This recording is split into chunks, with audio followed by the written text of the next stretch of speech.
Enfim, jovens, bom dia, bem-vindos, bem-vindas aqui para mais uma aula nossa. É nossa última aula antes da nossa revisão, tá? Semana que vem é nossa revisão para a prova e no dia 2 de outubro é a nossa avaliação bimestral aí no valor de 40 pontos, tá?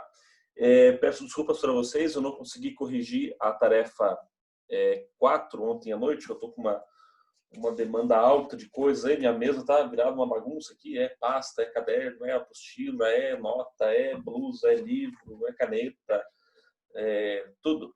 Então eu não consegui corrigir para vocês, né, para vocês saberem a nota de vocês, mas eu acho que ainda hoje eu corrijo e na semana que vem eu trago para vocês a nota, tá? Não se preocupem com isso. Lembrando sempre de não deixar atrasar as atividades, né? Vocês recebem semanalmente o colégio, a escola manda para vocês lá o relatório do que vocês estão com pendências. E eu também passo, né, quais são as pendências dos alunos com a minha disciplina, tá bom? Então, fiquem atentos quanto a isso para não terem problemas futuros, tá? Lembrando que cada tarefa tem o valor de 10 pontos, são 6 tarefas, temos 60 pontos, e aí temos a nossa prova, que será daqui 2 semanas, no valor de 40 pontos, tá? Na semana que vem, então faremos revisão para a prova, não vou dizer que vai aqui na prova hoje, vou deixar para falar na semana que vem. Vamos selecionar alguns conteúdos, se bem que nós temos apenas um conteúdo para esse bimestre, que são os princípios ético-religiosos.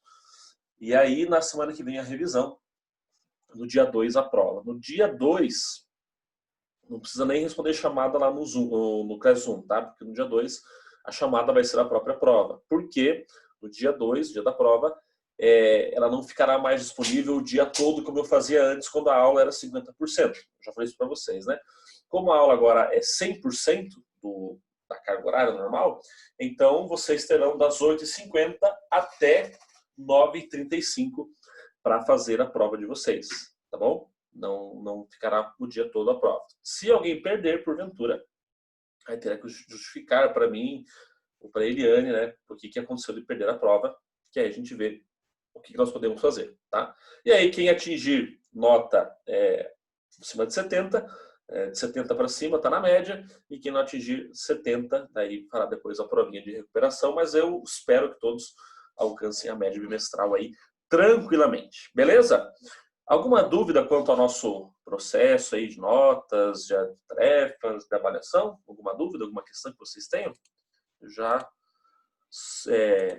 resolvo com vocês aí. Não? Tranquilos? Então tá. Vamos aqui então. Então, beleza, vamos compartilhar a tela aqui. Chegamos hoje, então, pessoal, ao nosso último encontro sobre os princípios, né? Porque na semana que vem é revisão. Então, eu trouxe hoje, como uma última reflexão, os princípios ético-religiosos. Nós vimos de várias religiões, de todas as religiões históricas, podemos dizer assim, né? Vimos do judaísmo, do cristianismo, do islamismo, de algumas outras correntes, né, do budismo, do hinduísmo. E aí quero encerrar essa reflexão com vocês trazendo alguns princípios do jainismo. O jainismo é uma religião oriental antiga na Índia, que ela tem uma espécie de fusão com o hinduísmo, né? Uma espécie de fusão, uma espécie de descendência também ali do hinduísmo, que é uma religião clássica da Índia, tá? É uma religião bem diferente, assim, sabe? Ela tem um cuidado com a natureza muito grande. Quando eu digo cuidado com a natureza, não é um cuidado apenas de questões ambientais e tal, mas é um cuidado com seres minúsculos, com bactérias, com micróbios, né? Porque eles entendem que nós, enquanto seres humanos, não devemos alterar nada da natureza. Nem mesmo a morte de um micróbio, de uma bactéria, para eles é um pecado. Tanto que os jainistas mais tradicionais, mais ortodoxos, que a gente fala, eles usam máscaras. A gente usa agora por causa da pandemia, mas eles usam máscaras o tempo todo, porque eles acham um absurdo você estar respirando e na tua respiração entrar algum bichinho aí no teu nariz, na tua boca, alguma bactéria. É um atentado contra a natureza para eles. Tá? Então nós vamos ver um pouquinho mais isso daí. E aí, para nós encerrarmos, eu trago hoje um texto, nós vamos ler um texto aqui, sobre o diálogo entre as religiões. Tá? O diálogo entre as religiões, que é bem importante. E aí, depois passo para vocês qual que é a tarefa número 5, tá? A tarefa de hoje. As últimas tarefas, a 1, a 2, a 3, a 4 e a de hoje, a 5, elas sempre estão relacionadas com o conteúdo ou desta aula ou da aula passada. A tarefa 6, da semana que vem, eu vou fazer 2 perguntas relacionadas com todo o conteúdo visto no bimestre. Até uma forma de vocês já estudarem para a prova. Vou fazer ali 2 ou 3 questões, até como forma de vocês já irem estudando para a avaliação bimestral. Certo? Vamos lá então. Então vejam só, o jainismo ele nasce, né, no interior da Índia, uma espécie de movimento de reforma dentro do hinduísmo. Então vocês percebem que as religiões elas sempre passam por movimentos de reforma ou de contra-reforma. Na própria Igreja Católica nós tivemos um movimento de reforma iniciado por Lutero em 1517, que desembocou na fundação da Igreja Luterana, da Igreja Protestante, né? Enquanto para os católicos a salvação se dá pela fé e pelas obras, para Lutero a salvação se dá apenas pela fé. Foi a reforma feita por Lutero. Pouco tempo depois, uma outra reforma, né, surge com a Igreja Calvinista de João Calvino, que aí afirma que a fé, que a salvação, meu Deus, a salvação se dá pela fé e pela predestinação. Então cada pessoa já é escolhida anteriormente para ser salvo.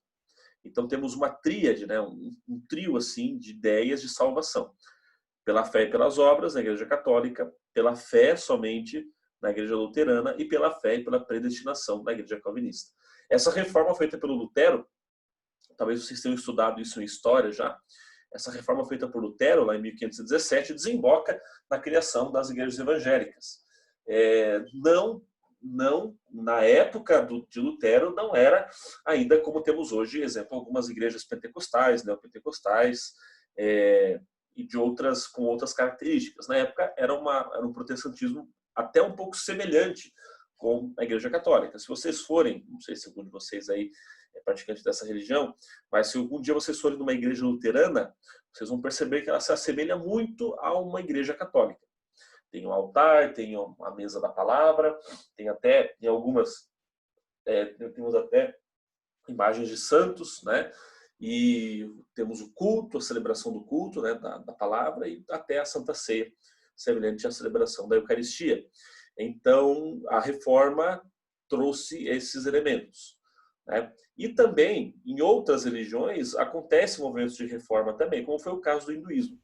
Então, o resultado de uma reforma no hinduísmo gerou o jainismo. Tá? Então, é uma religião puramente oriental, oriunda da Índia, tá? E depois ela se torna independente, ela deixa de lado o jainismo, o hinduísmo, perdão, e ela se torna independente. Tá? Ela não tem mais a sua dependência estrita, a sua ligação com a religião hindu. Tá? Ela, deixa eu mostrar minha camiseta do Venom aqui, estilosa, ela é a sua própria religião. Tá?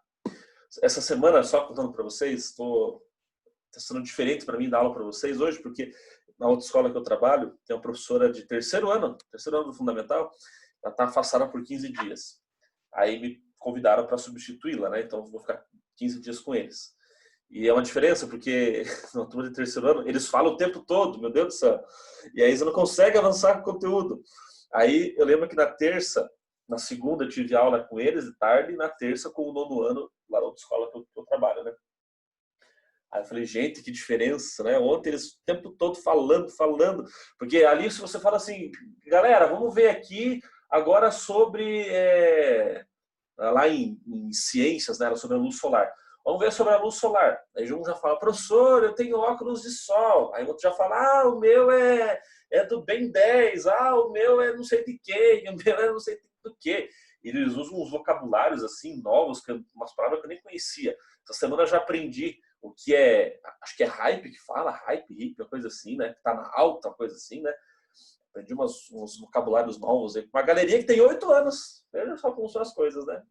Impressionante. Aí eles falaram assim, nossa, professor, você parece um ator que fez o filme do Homem-Formiga. Eu fui procurar para ver quem que é, mas não achei ninguém parecido, né? Mas, enfim, sei lá o que eles querem dizer com isso, mas cada um. Não, só para dizer para vocês, eu acho interessante essa mudança que vai ocorrendo, né? terceiro ano, depois para o sexto ano, chega no oitavo, como vocês, chega no médio, eu dou aula para alunos do ensino médio também. Ensino médio tem dia que é um parto de ouriço para fazer. Parto de ouriço é uma coisa bem difícil, sabe? É um parto de ouriço para fazer eles falarem alguma coisa. É complicado. Vocês são fera, vocês aí sempre estão participando. Só queria contar esse detalhe da minha semana bem animada. Também por isso que eu não consegui corrigir a atividade de vocês aí. Tá? Acontece. A semana aí teve, acho que foi terça-feira, acordei 5h30 da manhã para ver se o dia rendia mais, né? Acordei 5h30, tomei banho, tomei café, fiz meu cafezão maromba aqui. E aí, para ver se o dia rendia mais. Nossa, fui até 11h30 da noite no computador e não consegui fazer tudo que eu tive para fazer. É cansativo, né? Para vocês também eu sei que é cansativo ficar muito tempo na frente da tela. Não é fácil. Né? Eu confesso para vocês que tem hora, assim, vou abrir meu coração para vocês aqui como professor. Eu tenho hora que, assim, eu busco criatividade nas aulas, com todas as turmas, né? Com vocês não é diferente. Eu busco criatividade, mas tem hora que a gente não aguenta mais. Tem hora que a gente fala assim, não quero mais olhar para o seu computador. Vejo a hora que chega na sexta, 10 da noite, que eu desligo ele, fecho, só abro na segunda-feira, ou melhor, no domingo à noite, para pensar tudo certinho, assim. Porque é cansativo, né? Nós vamos aí já para... Hoje, está fazendo 6 meses que eu parei de dar aula na escola. Hoje. Bem hoje, 18 de setembro. 6 meses. Então, metade do ano, né? Então, vocês verem só. Mas, enfim, vamos lá. Bom, aí sobre o... Desculpe o desabafo, mas às vezes a gente te dá uma conversada. Sobre porque para mim os meus alunos não são só alunos, são amigos também. Então eu me permito ter essa liberdade com vocês. Aqui nas origens do jainismo, né, existem diferentes versões. Aí tem uns nomes bem engraçados aqui, tá? Uma diz que foi criado no século VI a.C. Aí vocês podem perceber uma coisa, pessoal. Existem muitas religiões anteriores à vida histórica de Jesus Cristo. Tá? Isso não é para assustar ninguém, né? Vocês sabem, desde que o mundo é mundo, existem religiões. Desde que o ser humano se reconhece como um ser frágil, sensível, necessitado, existem as religiões. Né? A mais antiga do mundo é considerado o judaísmo histórico, clássico. Mas existem outras também que foram fundadas antes da vida histórica de Jesus Cristo.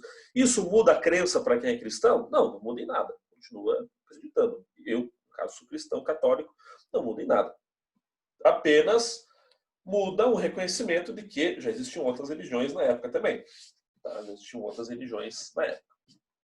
Então, uma das ideias do jainismo é que ele foi criado no século VI a.C.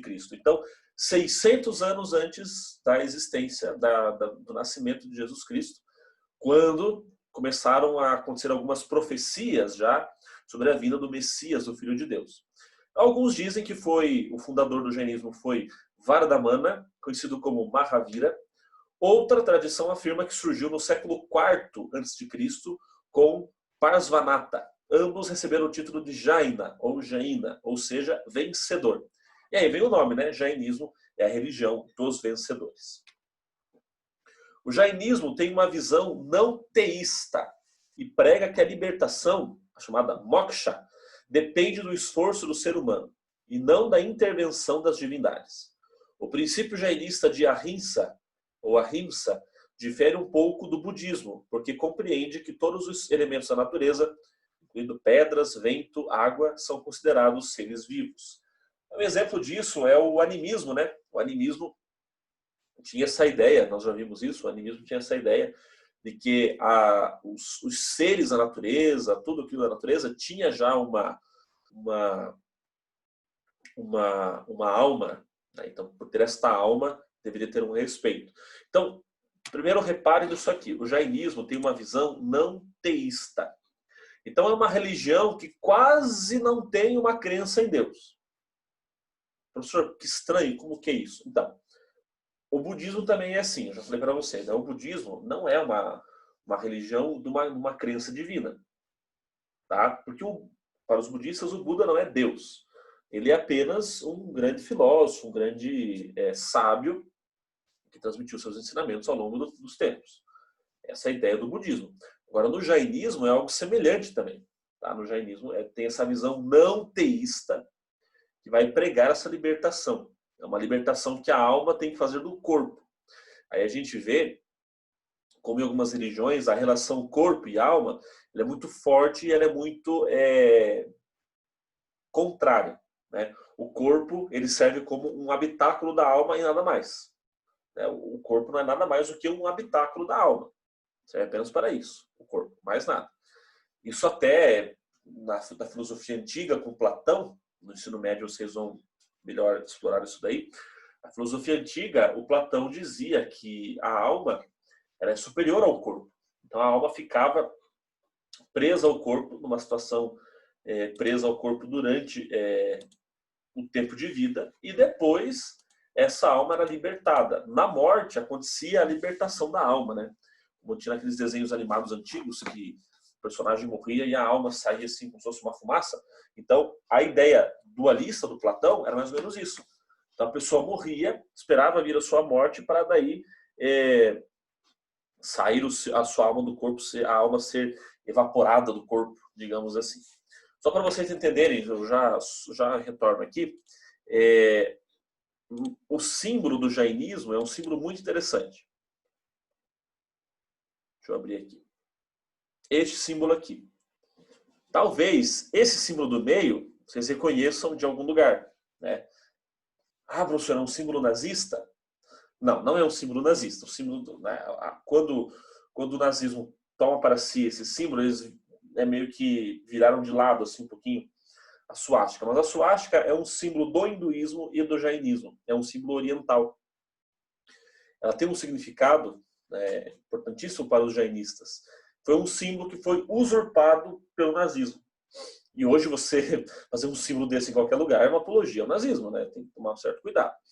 Então, aqui nós temos, nessa parte aqui, esta mão aqui representa esse equilíbrio, a chamada moksha, né? Você tem que ir para alcançar a libertação, e a suástica tem um outro significado sagrado para os jainistas, tanto que nas suas celebrações, eles fazem essa suástica várias vezes, em forma de dança, em forma de desenhos, eles fazem isso várias vezes, porque para eles é um símbolo sagrado. Isso depois foi usurpado pelo nazismo.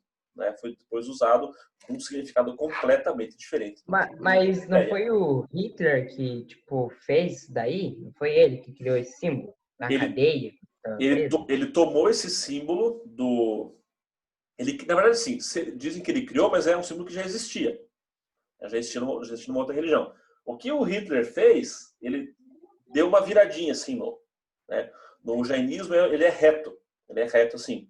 Se vocês pegarem e verem o símbolo na suástica nazista, ela é um pouquinho na diagonal, assim, um pouquinho virado, um pouquinho inclinado. Né? Agora, se foi uma criação dele sem saber que existia, não sei.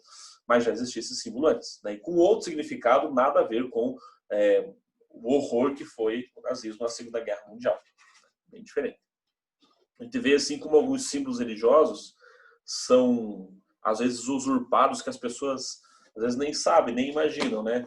De repente, alguém que não sabe do que a gente está falando, que não sabe o que a gente está falando, assiste, né, vê, entra na aula, só naquele pedacinho que você fala assim, meu Deus, esse professor está fazendo apologia ao nazismo, queima, fascista, mata ele. Né? Mas é uma outra explicação que a gente está fazendo na aula. Né? Um outro exemplo que eu dou para vocês. As pessoas que veem uma cruz de ponta cabeça, né, uma cruz virada para baixo, associam um símbolo satânico. Né? É do diabo, é do demo, é do satanás, do coisa ruim, é do mochila de criança, é do... Né? Antigamente no Pânico tinha um quadro, não sei se vocês se lembram disso, o Pânico na TV tinha um quadro que eles falavam o nome do diabo de várias formas, né? E uma das formas era o mochila de criança. Até hoje eu não entendi por que isso, né? Mas achava muito engraçado. Então, algumas pessoas associam essa imagem da cruz invertida ao demônio, ao satanás, ao diabo, ao Beelzebub, né? Enfim. Mas ela na verdade, ela surge, essa cruz de ponta cabeça, ela surge no começo do cristianismo, porque o apóstolo Pedro, São Pedro, o discípulo de Jesus, Pedro, ele foi crucificado de cabeça para baixo. Então, a cruz de ponta cabeça é a cruz de São Pedro. Porque quando Pedro foi para ser morto, vou entrar na história aqui, abrindo parênteses, né? Pedro estava voltando, tem um filme chamado Quo Vadis, é um filme bem tosco, assim, sabe? Tem acho que umas 4 horas de duração. É um filme que os efeitos gráficos do filme, a paisagem que tem atrás, você vê que é um pano. É um pano que é agitado assim durante o filme para poder fazer que fosse vento. Mas ele é antigo? Muito, muito antigo. Deve ter uns 60, 50 anos esse filme. E aí tem uma cena em que Pedro deveria ir para Roma, né? São Pedro deveria ir para Roma, e aí ele foge de Roma. Ele quer voltar embora de Roma, voltar para sua cidade, né? Ele não quer enfrentar a morte. E aí, no meio do caminho, ele encontra como se fosse o próprio Jesus indo para Roma. E aí ele faz a pergunta, né? Que é o título do filme, né? Ele pergunta para Jesus: Quo vadis? Aonde vais, Senhor? Que é Quo vadis Domine, em latim. Quo vadis Domine. Aí Jesus fala: eu vou para Roma, morrer de novo, já que você não quer morrer por amor a mim, né? Aí Pedro pega e volta para Roma. E aí Pedro é crucificado. Eles pegam, crucificam Pedro, e aí diz a tradição, isso não está na Bíblia, né? É a tradição que conta, que Pedro teria falado assim: olha, eu não quero morrer do mesmo jeito que o mestre morreu. Aí os romanos disseram: tá bom, sem problemas, pegaram e viraram Pedro de ponta cabeça. Aí ele morreu. Aí eles prenderam, mas tipo, eles prenderam as mãos dele, tipo assim, só que daí eles viraram ou eles prenderam os pés? Não, eles crucificaram, imagina igual Jesus foi crucificado, tá? E aí depois ele falou: não mereço morrer como o mestre morreu. Daí só viraram a cruz depois. Só inverteram e aí Pedro morreu crucificado de cabeça para baixo. Teve um outro discípulo também de Jesus que morreu crucificado, que foi Santo André. Só que ele também não queria morrer da mesma forma como Jesus morreu. E aí os seus algozes pegaram e, em vez de ser a cruz dele assim, ela foi assim, ó, em X. Eles abriram as pernas e os braços dele, ele morreu numa cruz em formato de X. Né? Quando vocês forem fazer autoescola um dia, vocês vão ver que tem uma placa de trânsito chamada Cruz de Santo André, que é um cruzamento de linha de trem, se não me engano. Mas só para contar um pouco desses fatos aí, eu nem sei porque entrou nesse assunto, mas enfim. Sim, da cruz, né? E aí, esse símbolo da cruz invertida, ele é usado para mostrar que é a cruz do apóstolo Pedro. Depois esse uso foi usurpado para dizer representação demoníaca, não sei o que e tal, né? Mas os símbolos vão, ao longo do tempo, sendo ressignificados também algumas vezes. Tá? Agora, no seio da religião jainista, existe uma atitude de protesto em relação ao regime de castas da Índia e aos privilégios dos brahmanes. Vocês sabem que na Índia, até hoje, existe um sistema de castas. Na Índia, a população majoritariamente crê na reencarnação e que em cada encarnação você vai reencarnar numa outra casta. Se alguém lembra da novela Caminho das Índias, da Globo, alguns anos atrás aí, tinha muito claro uma explicação disso, né? Então tinha lá os Dalits, que eram os piores, né? A pior casta que existia. As pessoas nem chegavam perto dessas pessoas. E elas tinham que trabalhar, né? Viver bem a sua vida, para depois da morte reencarnar numa casta acima, até chegar nos Brahmanes, que eram os mais... a casta mais alta que existia. Né? A casta mais importante da época ali. E aí, por meio dessa experiência com o transcendente, as tradições religiosas propõem valores para que o ser humano se relacione com o outro e com o mundo de modo mais profundo e significativo. De maneira geral, as tradições têm em comum alguns valores como verdade, bondade, amor, vida, justiça, paz e felicidade, os quais contribuem para a construção de uma sociedade apta a conviver com as diferenças. E as tradições religiosas podem explicitar a importância desses valores por meio dos discursos e das práticas de seus representantes. Para encerrarmos hoje, um pequeno texto aqui, uma reportagem que foi feita há alguns anos, aí foi em 2018, líderes de todas as religiões do mundo fazem campanha por união. Vou fazer a leitura, daí encerramos a aula de hoje. Alguns dos principais líderes religiosos do mundo se uniram para uma campanha promovida pelo Instituto Elia Interfé. Um vídeo que compila apelos de cristãos, judeus, muçulmanos, hindus, budistas e sikhs pretende popularizar a ideia de união das pessoas de fé, em especial diante dos ataques terroristas que se multiplicam pelo planeta. No vídeo, o ayatolá muçulmano Said Fadel al-Milani disse: nosso conselho é ser amigos de todas as pessoas, independentemente da religião. Enquanto o Papa Francisco disse que sua experiência religiosa foi enriquecida pela sua convivência com pessoas de outras confissões que ofereciam outras explicações sobre a vida. O arcebispo anglicano Justin Welby disse no vídeo que amizades através da fé são a chave para fornecer o trabalho contra a discriminação. O rabino Alon Goshen Gotsem, Dr., diretor do Instituto Elaia, é um dos idealizadores da campanha. E um dos idealizadores da campanha afirma que essa é uma inovação teológica e que quando os principais líderes religiosos do mundo pregam unidade e amizade, estão consolidando uma nova forma de praticar a religião e rejeitando a velha. Essas declarações visam encorajar que, independentemente de sua religião, todos deveriam se unir, pois amizade e reconhecimento mútuo seriam os antídotos para a negatividade e as divisões na sociedade. Eles também pedem que todos façam orações para que essa mensagem e o exemplo de unidade dos líderes possam influenciar as pessoas e iniciar conversas com pessoas de credos diferentes e todos possam aprender uns com os outros. Portanto, sugerem o uso da hashtag #FazAmigos, que é em inglês, né, que está ali, Make Friends. Segundo o Instituto Elaia, versão em inglês para Elias, o objetivo é mostrar que não há alguém certo, enquanto os demais estão errados. Inclusive, o nome da organização, sediada em Israel e parcialmente financiada pela ONU e pela Fundação Rockefeller, é inspirado na figura do profeta bíblico e pretende ser um porta-voz no debate sobre uma compreensão mais profunda sobre Deus. Então, essa matéria mostrou para nós, aí, deixa eu tomar uma água aqui, mostrou para nós, que são crescentes os apelos religiosos de diálogo e de relação entre as religiões. Tá?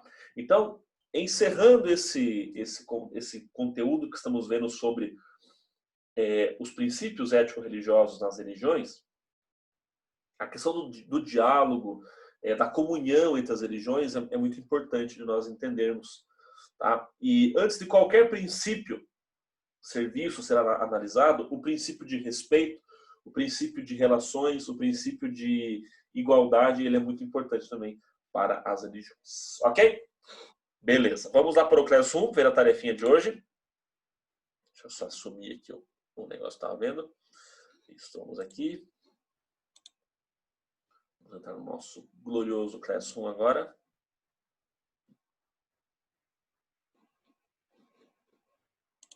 Quase ter na Amazon sem querer. Eita.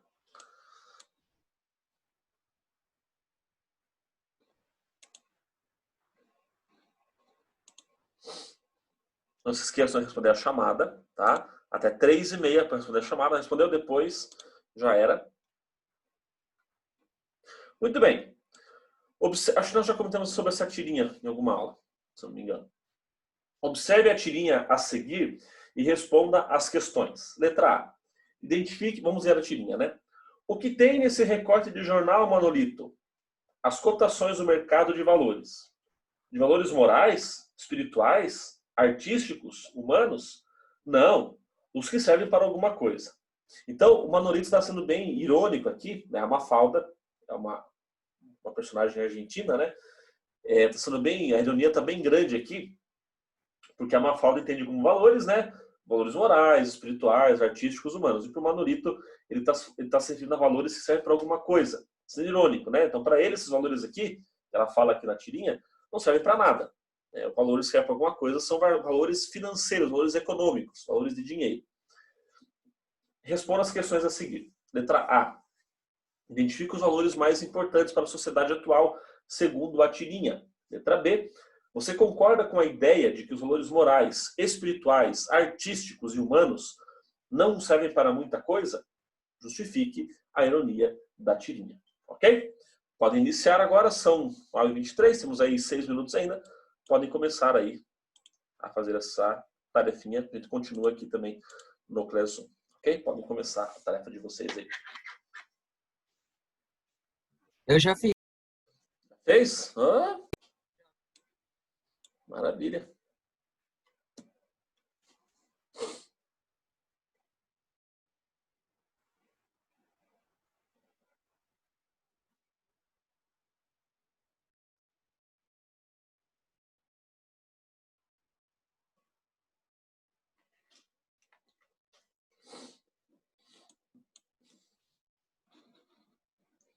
Quando vocês vão fazendo, eu vou corrigindo a tarefa 4 aqui. Quem eu for corrigindo, eu já vou dizendo a nota também.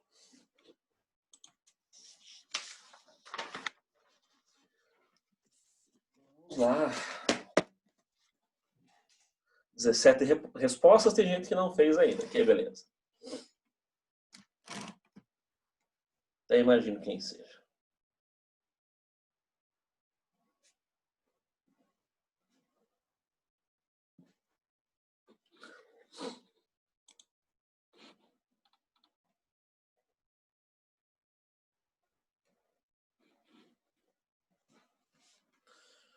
Muito bem, tarefa 4, Gustavo deu flash 08.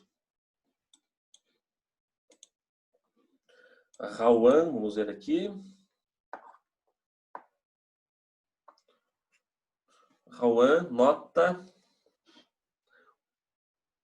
1,010. Rauan 10. Aí é nóis. É nóis.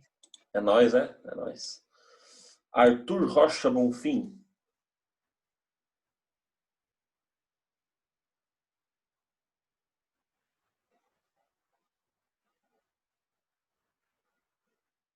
Arthur, 10 também. Isso aí, Arthur. Gustavo Rogério.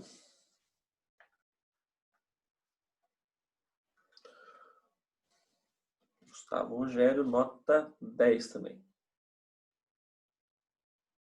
Aí.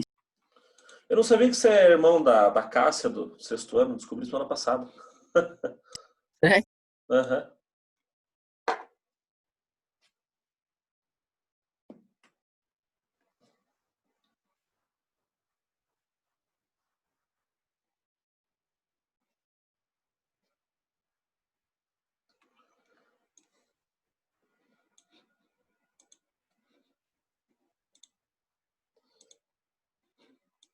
Guilherme, o Guilherme não tá aí.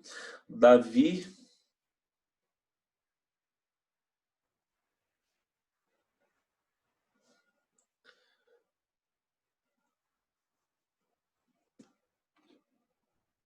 Davi 09.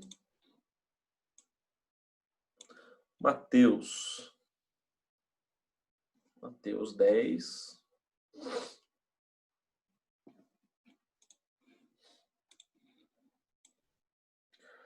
Marco Aurélio.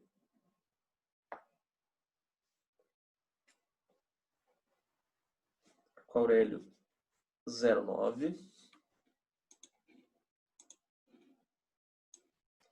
Maria Clara de Oliveira. 10. Nicolas Maiocchi. Não está aí na aula.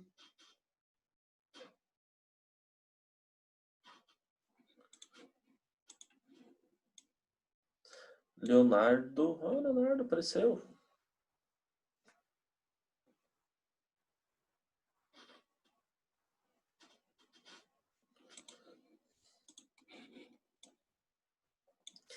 Eduardo Ferreira França. 10.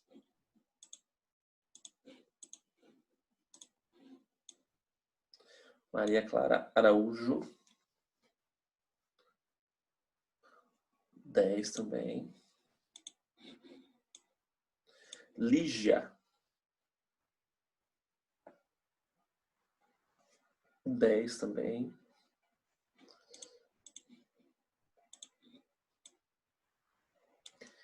Yasmin não está na aula.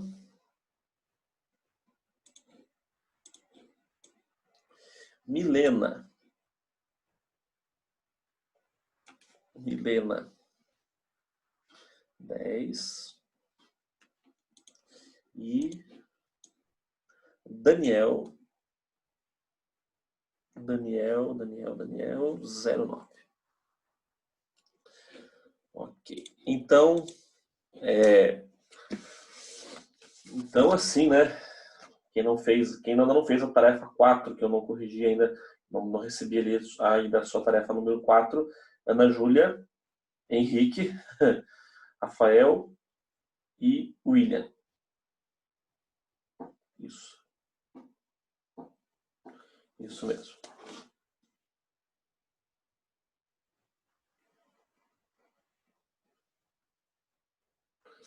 Muito bem. Tem alguns alunos aqui, por exemplo, já tiraram 10 nas 4 tarefas até agora. Arthur, Eduardo, Lígia, Maria Clara Araújo, Maria Clara de Oliveira, Milena e Rauan. Tiraram 10 nas 4 tarefas até agora, tá bom? Então faço a tarefa número 5 e na sexta que vem a gente se encontra para a nossa revisão para a prova. Bom final de semana a todos, fiquem com Deus, um grande abraço e até mais. Tchau, tchau.